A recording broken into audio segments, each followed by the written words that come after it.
представи. А кое рисува? Умът или ръцете? И умът, и ръцете, и сърцето. Ами ако те не са еднакво добри в рисуването, значи няма да излезе добра картина, така ли? И затова няма да спечеля конкурса. Не е важно да спечелиш конкурса, а да нарисуваш най-красивото, което е в ума ти, по най-добрия начин, който ръцете могат, и с цялата обич, която имаш в сърцето си. Това е магия и аз ти обещавам, че това ще бъде страхотна картина.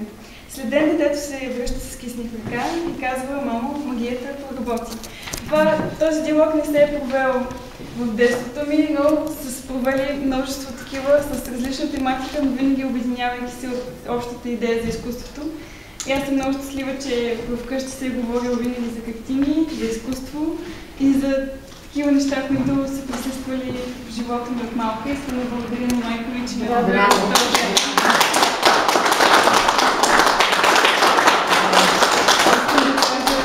Много мило. Тя беше 2 годишна, когато рисуваше, защото сестра и аз рисуваме. И като я питахме какво правиш, тя казваше: работи. Сега ще ви прочета нещо. Предпочитам да чета, защото виждате, че съм емоционална и бих искала... Не е дълго, но просто бих предпочела да го чета. За да кажа това, което искам да кажа. Иначе в емоцията ще пропусна нещо. Нещо мое от стихотворението, което ме представи. От всичко в себе си сложих по-малко. Разбърках полеко боята и нарисувах с нея портрет. Внезапен и шарен. Портрет на душата. Отдръпнах се после, погледнах критично творбата. Да, всичко си беше наред. Лице на жена, приветливо наглед, социалка притулена между смеха и тъгата.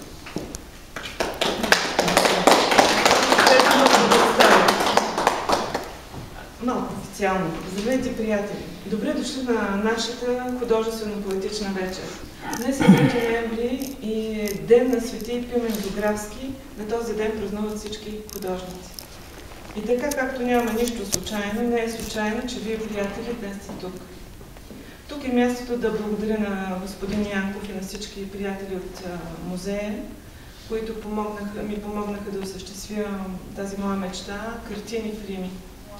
Изложбата не е стандартна, всяка картина е със свой свитък, вътре има стихотворение, мое, което е свързано с сюжета на картината.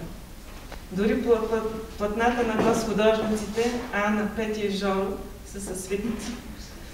Видяхте на плаката ми, информира за изложбата едно красиво, всевиждащо око. То не е случайно. Двете стихосбирки, които представям, носят имена, очите на жените и очите на сърцето. Бих искала при това представяне да звучи съответна музика. Кой знае? Може при следващата изложба това да се случи. Ето не камбана имаш. Да, имаше камбана. Един елис ми го няма.